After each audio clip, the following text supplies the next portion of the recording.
bersiap kembali di dalam belajar matematika bersama Mat.Dodet. Kali ini kita akan berbicara tentang fungsi trigonometri yang di dalamnya kita akan belajar tentang bagaimana menggambarkan grafik fungsi serta nilai minimum dan minimum fungsi, bahkan periodenya ya. Namun sebelum kita mulai, saya ucapkan terima kasih, banyak-banyak terima kasih yang berkenan untuk mensubscribe tayangan ini, kemudian memijit tombol loncengnya. Oke, ya. Kita mulai dengan pengertian fungsi trigonometri, yaitu fungsi yang memuat rumus perbandingan, contohnya perbandingan sinus, yang kemudian biasa kita kenal dengan singkatan sin. Kemudian kita bisa kenali grafik dasarnya, yaitu kita simpan sumbu X di situ, kemudian gambarkan sumbu Y seperti biasa kalau grafik, kemudian titik pusat nolnya di situ. Bedanya sekarang untuk grafik sinus itu kita bikin pola 4 persegi panjang yang kongruen, kemudian lengkung ke atas, lengkung ke bawah. Ada yang dimaksud dengan satu periode, dari ujung bawah sampai ke ujung kanan yang selanjutnya, itu disebut satu periode. Kemudian kalau amplitudo, ya dari titik 0 sampai titik tertinggi. Sekarang kita lihat perbandingan kosinus yang biasa disingkat dengan cos. Grafik dasarnya bagaimana? Ya, seperti biasa, simpan sumbu X, gambarkan sumbu X seperti itu, kemudian gambarkan sumbu Y, ya. Dan jangan lupa titik pusat 0,0. Gambarkan 4 buah persegi panjang, kemudian kita gambarkan grafik dasar kosinus, mulainya dari atas, ya. Berakhir di atas juga. Satu periode, ya, dari ujung kiri sampai ujung kanan, sementara amplitudo dari titik 0 sampai ujung atas. Sekarang kita bermain dengan rumus perbandingan tangent. Biasanya kita menyingkat dengan tan. Grafik dasarnya seperti biasa, itu simpan sumbu X di situ, kemudian simpan sumbu Y di situ, kemudian titik pusat nolnya simpan di situ, bikin pola 4 persegi panjang 4 buah secara kongruen. Bedanya kalau grafik tan seperti itu, ya. Ya, dia kurang seksi dibanding dua grafik yang lain, dan periodenya pun cuman ya setengahnya dari yang tadi, ya, satu periode dari ya kiri ke kanan, hanya berbedanya dia mempunyai garis asimtut, ya. Oke, kemudian kita ingat kembali tentang sudut istimewa. Kita gambarkan ada 4 buah kuadran.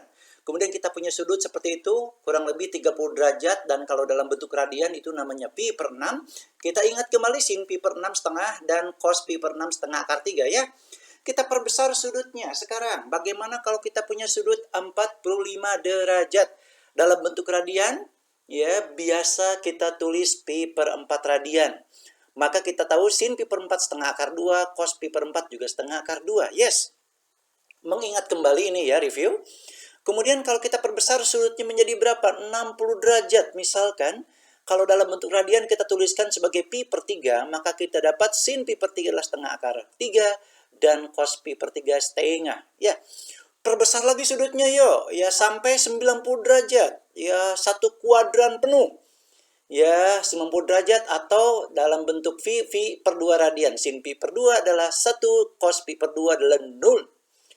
Kita bikin lagi, ya, masuk ke kuadran kedua, kita punya sudut misalkan 120 derajat. Dalam bentuk radian lah 2 pi per 3 radian.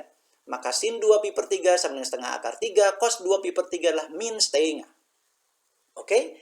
Kita perbesar lagi sudutnya menjadi berapa? Oh, itu kita punya sudut 150 derajat. Atau dengan kata lain, 5 pi per 6. Sin 5 pi per 6 itu setengah, cos 5 pi per 6 adalah min setengah akar 3. Ya, masih ingat ya? Sekarang kita penuh, dua kuadran seperti itu. Itu artinya berapa derajat? 180 derajat. Atau dalam bentuk radian itu namanya V radian. Sin V itu sama dengan 0, cos pi adalah minus 1. Sementara untuk di kuadran ketiga kita gambarkan seperti itu, yaitu sudutnya 225 derajat, atau dengan kata 5 pi per 4 radian, sin 5 pi per 4 adalah min setengah akar 2, dan cos 5 pi per 4 juga min setengah akar 2. Sekarang, kuadran ketiganya penuh, 270 derajat, atau 3 pi per 2, ya, maka sinusnya itu minus 1, cosnya 0, ya. Dan yang terakhir itu di kuadran keempat. Itu berapa derajat? Ayo, 315 derajat. Dengan kata lain, itu adalah 7 pi per 4 radian, sinus 7 pi per 4 lah min setengah akar 2, cos 7 pi per 4 lah setengah akar 2. Oke, sekarang kita mulai belajar mensketsa grafik sinus. Ya, kamu sudah tahu tadi. Kita bikin tabel, kemudian kita gambarkan sumbu X, kita gambarkan sumbu Y atau fx ya. Kemudian seperti biasa bikin pusat koordinat di sana 0,0. Kita ingat sinus 0 adalah 0, kita kasih tanda dong di situ ya pada titik 0. Kita tahu sin pi adalah 0 ya, kita kasih tanda V di situ. Ya, kasih garis ya persegi biar gampang. Sinus 2pi juga 0 ya, kasih tanda di ujung itu ya, ada 2V, kita bikin persegi panjang yang lain agar polanya enak. Kemudian sin pi per 6 kita tahu setengah ya, simpen pi per 6-nya di situ, setengahnya di sumbu Y, kemudian hubungkan dengan garis sehingga kita dapat sebuah titik di situ. Sin pi per 2 kita tahu 1, simpan pi per 2, kasih tanda, angka 1-nya kemudian pada sumbu Y, simpan 1 di situ, hubungkan dengan garis, dapatlah sebuah titik, titiknya kasih tanda di atas seperti itu. Sinus 3 pi per 4 setengah akar 2, 3 pi per 4 simpan di situ, kasih tanda, kemudian setengah akar 2 di sumbu Y di situ, kasih tanda, hubungkan dengan garis, dapat titik seperti itu. Oke, good. Sin 4pi per 3 adalah min setengah akar 2. 4pi per 3 simpan di sumbu X di situ. Kemudian min setengah akar 3 simpan di situ. Hubungkan dengan garis. Kita punya titik di bagian bawah. Seperti itu. Sinus 3pi per 2 adalah min 1. Simpan 3pi per 2 di situ. Kasih tanda. Min 1 adalah titik paling bawah. Kasih tanda di situ. Titiknya kita dapat. Selanjutnya sinus 7pi per 4 adalah min setengah akar 2, 7pi per 4 simpan di situ. Kemudian min setengah akar 2 ada pada sumbu Y pada bagian bawah, hubungkan dengan garis, dapatlah titik seperti itu. Sebelum memplot, ada yang harus kamu ingat, grafik dasar sinus adalah seperti itu, lengkung ke atas kemudian ke bawah. Yuk, gambarkan lengkung ke atas, lengkung ke bawah. Oke, ciri gambar sinus itu adalah sik-sik seperti itu ya. Oke. Next, sketsa grafik kosinus. Seperti biasa, tabelnya kita bikin. Simpan X, simpan fx, gambar sumbu X, gambar sumbu Y atau fx ke atas. Ya, kemudian sumbu Y, mohon maaf. Kemudian di situ ada 0,0 ya. Kita ingat cos 0 adalah 1, ya 0 di situ kita kasih tanda nilai 1 di situ ya. Cos pi per 6 adalah setengah akar 2. Pi per 6-nya di situ, setengah akar 2-nya simpan pada sumbu Y, kasih tanda, hubungkan dengan garis, kemudian dapat titik seperti itu. Oke. Cos pi per 2 itu adalah 0, simpan pi per 2-nya di situ, 0-nya di situ kasih tanda. Cos 3 pi per 4 min setengah akar 2, ya. 3 pi per 4 simpan di situ, min setengah akar 2 simpan di bawah. Yes. Hubungkan dengan garis dapat titik di situ. Ya, kemudian cos pi adalah minus 1, di mana V simpan pada sumbu X. Kemudian di mana minus 1 pada sumbu Y paling bawah. Hubungkan dengan garis titik-titik, kemudian kasih titik di situ. Oke, kemudian cos 4 pi per 3 adalah minus setengah. Ya, simpan 4 pi per 3 pada sumbu X, kemudian kita punya min setengah pada sumbu Y, hubungkan dengan garis putus-putus, kemudian ketemu titiknya di situ. Oke, kemudian kita punya cos 3 pi per 2 adalah 0. Oh, kalau 0 adalah pada sumbu X, kasih tanda di situ, yes. Kemudian cos 7 pi per 4 adalah setengah akar 2, maka kasih tanda 7 pi per 4 di situ, setengah akar 2-nya pada sumbu Y. Hubungkan dengan garis titik-titik, kemudian dapatlah pertemuan titik di situ. Yang terakhir cos 2V adalah 1. 2V di situ, kasih tanda, satunya ada mana? Ada titik paling atas, hubungkan di situ. Kemudian kita ingat, grafik dasar kosinus adalah dari atas ke bawah, kemudian ke atas lagi. Maka yuk kita gambarkan, mulai dari atas, ke bawah, naik lagi ke atas. Nah, cukup seksi ya grafiknya. Itu dia grafik kosinus. Oke, sekarang kita mulai terapkan ya. Kita mulai menggambar sketsa grafik fx 3 sin 2x ditambah 1 ya. Kita tentukan OP-nya 3. Lihat, itu adalah namanya key. Ya, key-nya berapa? Key-nya ternyata 2. Kemudian R-nya berapa? R-nya kita tuliskan 1 biar ingat. Yes, simpan di situ R-nya sama dengan 1. Langkah pertama kamu gambar sumbu Y dahulu, kemudian bikin 4 buah persegi panjang yang kongruen, ya. 4 persegi panjang sebagai pola, biar enak menggambarnya, biar seksi kelihatannya, oke? Langkah pertama, kita tentukan nilai A, ya di situ. Rumusnya adalah A sama dengan R ditambah harga mutlak P. Masukkan R-nya 1, P-nya 3, dapat A-nya 4. Maka A-nya ganti dengan angka 4. Yes. Gantilah dengan 4 situ. Simpan 4-nya di situ. Kemudian kita akan menentukan nilai B. B rumusnya adalah R dikurangi harga mutlak P. Simpan R1, P-nya 3, maka kita punya B-nya min 2. Maka parkir B-nya min 2 di situ. Selanjutnya kita menentukan nilai C. C itu adalah sebuah titik antara A dan B, maka rumusnya adalah C sama dengan A ditambah B dibagi 2. A-nya 4 simpan di situ, B-nya min 2 simpan di situ dibagi 2. Hasilnya berapa? 1, maka parkir 1 di situ. Oke, kemudian tarik garis putus-putus sehingga kita punya sebuah pola. Simpanlah sumbu X sekarang di bawah angka 1. Yang keempat, kita akan menentukan ujung D-nya berapa, ya. D itu rumusnya adalah 2V dibagi dengan Q. Kita tahu Q-nya 2, maka D sama dengan 2V dibagi 2. Maka D-nya sama dengan V, maka parkir V di situ menggantikan D. Oke, otomatis di tengah-tengah kita punya Pi per 2, toh? Kemudian kita tentukan beberapa titik alat bantu untuk menggambarkan grafiknya. Paling atas ada titik di situ, ada paling bawah di situ karena bentuknya ingat, grafik dasar sinus adalah ke atas dulu lengkung, kemudian ke bawah, maka kita mainkan lengkungan ke atas dulu biar seksi, kemudian ke bawah. Good. Ya, yuk kita lengkapi titik-titik yang lain. Ya, titik yang itu adalah pi per 4, kasih titik di situ ya biar bagus. Kemudian lengkapi titik yang lain yaitu 3pi per 4. Kemudian yang lucunya adalah kita bisa menemukan nilai maksimum. Ada angka 4 di paling atas, itulah yang disebut dengan nilai maksimum fungsi. Sementara yang paling bawah ada min 2, itu namanya nilai minimum fungsi. Good. Ya, kita lanjut sekarang. Grafik Fx sama dengan min 2 sin X ditambah 3. Berarti P-nya di sana kita punya min 2. Ayo berapa Q-nya? Oh, Q-nya 1. Simpan di situ. Berapa R-nya yo? Oh, R-nya 3. Simpan R-nya di situ 3. Yes. Kemudian selanjutnya kita gambarkan sumbu Y dulu. Jangan ragu-ragu, jangan malu-malu. Sumbu Y. Kemudian ada 4 buah persegi panjang yang kongruen. Simpan berjejer ke kanan. Begitu ya, agar terbuat sebuah pola. Kita selanjutnya akan menentukan nilai A seperti biasa. Yes, A rumusnya itu seperti biasa. Biar hafal diulang-ulang. R tambah harga mutlak P, R-nya 3, P-nya min 2. Masukin. Maka A-nya sama dengan 5. Parkir A-nya 5 di situ. Good. Selanjutnya seperti biasa kita akan menentukan nilai B. Rumus B seperti biasa adalah R min harga mutlak P, R-nya parkir 3, P-nya min 2, maka kita dapat B-nya adalah 1, maka parkir B-nya di situ 1. Selanjutnya kita akan menentukan nilai C. Ada sebuah titik C di antara A dan B.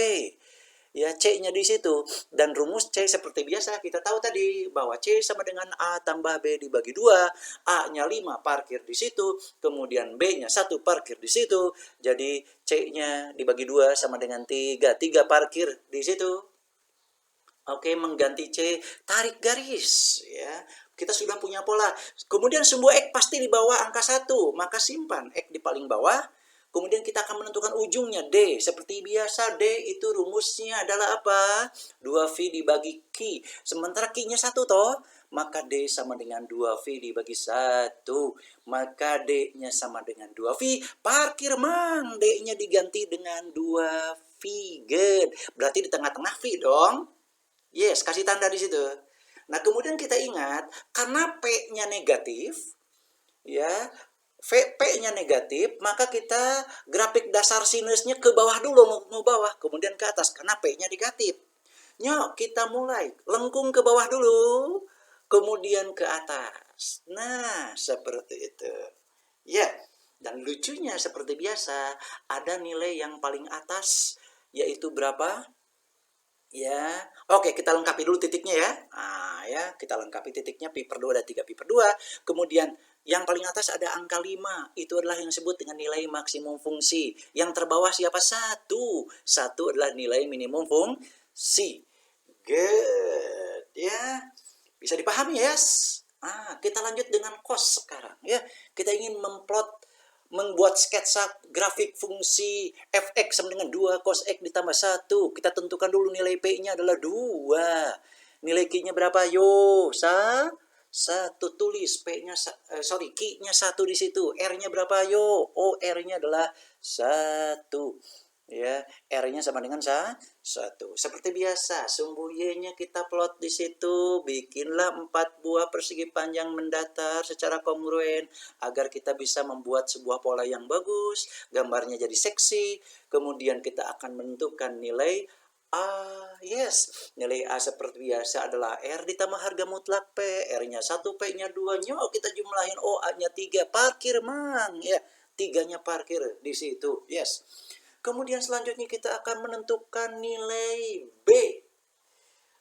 B seperti biasa, saya ulang-ulang biar tidak lupa. B adalah R min harga mutlak P, yaitu 1 min harga mutlak 2, yaitu min 1. Parkir min 1-nya di situ. Good. Sekarang seperti biasa kita akan menentukan nilai C. Ya, antara A dan B ada C, maka rumus C seperti biasa apa itu? A tambah B dibagi 2, A-nya 3, B-nya min 1, masukkan dibagi 2. Hasilnya C sama dengan 1. Parkir, Mang, C-nya 1. Kemudian tarik garis putus-putus ke kanan, polanya udah bagus. Sekarang simpanlah sumbu X di bawah angka 1 di situ. Yes. Selanjutnya kita akan menentukan nilai ujung. D-nya berapa? Seperti biasa, D-nya berapa? Yuk, 2V dibagi Q, yes. Berarti D sama dengan 2V dibagi 1, yes. Berarti D-nya 2V, parkir. 2V mengganti D di situ, yes.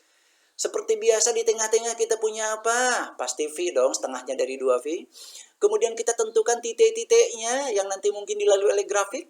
Ya, ada titik di situ, titik tertinggi, titik terendah. Ingat, P-nya positif, maka grafik dasar kosinus dari atas ke bawah, kemudian lengkung lagi ke atas. Yes. Maka kita mulai dari 3 ke bawah, lengkung ke bawah, terakhir menuju yang tertinggi di situ. Itu grafik kosinus seksi ya. Good. Nah, sekarang kita lengkapi. Di situ ada pi per 2 ya. Kemudian yang ini ada titik 3 pi per 2. Kasih tanda titik di situ. Kemudian lucunya seperti biasa kita punya nilai tertinggi atau nilai maksimum 3. Di situ simpan. Yes. Ada nilai minimum min 1 ya. Good. Paham yes? Ya, oke. Nah, mengsketsa gambar yang terakhir. Coba ya. Variasi gambarnya kita lihat. P-nya berapa yo? Sekarang P-nya min 2 ternyata. Q-nya berapa yo? Q-nya ternyata 1. R-nya berapa yuk? R-nya ternyata berapa? Min 3. Langsung kita bikin sumbu Y ya. Sumbu Y vertikal ke atas, kemudian bikin seperti biasa ada 4 buah, 4 buah persegi panjang yang kongruen. Dijejerkan ke pinggir, yes. Kemudian selanjutnya pasti menentukan nilai apa? Nilai A ya. Nilai A itu berapa rumusnya? R ditambah harga mutlak P. R-nya min 3, P-nya min 2. Hasilnya A-nya min 1. Parkir di situ ya. Oke, kemudian selanjutnya kita akan menentukan nilai B. Oke, kamu sudah hafal. Rumus B adalah R dikurangi harga mutlak P, yaitu B min 3 dikurangi harga mutlak min 2, hasilnya minus 5, parkir min 5 di situ. Ayo sekarang kita nonton titik apa? Titik C, pinter. Titik C simpan di situ. Kemudian C-nya rumusnya A tambah B dibagi 2. A-nya min 1, B-nya min 5. Dijumlahkan dibagi 2. Kita dapat min 3. Parkirlah min 3-nya mengganti C di situ. Kemudian tarik garis putus-putus ke sebelah kanan. Dapatlah sebuah pola yang bagus. Tapi ingat sumbu X jadi di atas min 1. Ya, hati-hati. Kita akan menentukan titik ujung sekarang D. Seperti biasa, D apa itu? 2V dibagi Q. Ya. D-nya itu berarti 2V dibagi 1. Ya, D-nya berapa? 2V. Maka tolong D-nya di situ diganti dengan 2V. Kalau di situ 2V, maka kita punya titik tengahnya menjadi V. Good. Kasih tanda di situ. Ya. Kemudian kita kasih titik-titik yang nanti mungkin akan dilalui. Ya, kurang lebih seperti itu. Ya, ada 3 buah titik. Kemudian P-nya kan negatif, maka grafik dasar kosinusnya seperti itu. Kita mulai dari bawah. Good, lengkung ke atas. Kembali lagi ke bawah karena cosnya negatif, P-nya negatif, ya. Oke, good. Kita lengkapi berarti di situ ada titik pi per 2. Kemudian selanjutnya ada titik 3 pi per 2 di situ ya. Untuk lebih elok gambarnya saya lengkapi seperti itu. Yes. Kemudian yang tertinggi min 1 itulah yang disebut dengan nilai maksimum fungsi. Kemudian yang terbawah minus 5 itulah yang disebut dengan nilai minimum fungsi. Good. Mari kita mainkan sekarang bagaimana sesungguhnya rumus maksimum, minimum, dan perioda dari sebuah fungsi. Apakah fungsinya fx sama dengan p sin qx ditambah r atau cos ya, p cos qx ditambah r. Maka nilai maksimum atau terbesar atau tertinggi adalah nilai maksimum itu R ditambah harga mutlak P ya. Jangan lupa. R-nya tinggal ambil aja dari situ ya, dari persamaan. Yang kedua, nilai minimum atau terkecil atau terendah itu R min harga mutlak P. Dan kalau ditanya perioda itu pasti 2P dibagi dengan Q. Q-nya tinggal dicomot dari persamaan. Yuk kita langsung ke contoh soal. Kita ingin mencari nilai maksimum minimum dari fx sama dengan 3 sin 2x ditambah 4P-nya berapa? Yo 3. Q-nya berapa? Yo 2. R-nya berapa? Yo 4. Yuk kita tentukan nilai maksimumnya, yaitu adalah berapa? 4-nya parkir di situ R. Yes. 3-nya tinggal parkir di situ, maka nilai maksimumnya mudah sekali. Berapa itu? 7. Oke. Kita ingin mencari nilai minimum sekarang yang kedua. Ya, tinggal kita masukin ke dalam rumus. Nilai minimum adalah 4 min harga mutlak 3. 4-nya dari R, 3-nya dari P parkir di situ. Maka nilai minimumnya adalah berapa? Ayo. Ingat, harga mutlak sudah belajar. 1. Ya. Oke. Bagaimana kalau menentukan perioda? Ya, perioda 2Pi dibagi 2. Di mana Q-nya 2? Parkir di situ. Maka periodanya adalah V radian. Oke, good. Tuh, seperti itu. Mudah sekali. Mudah, bukan? Mudah, ya.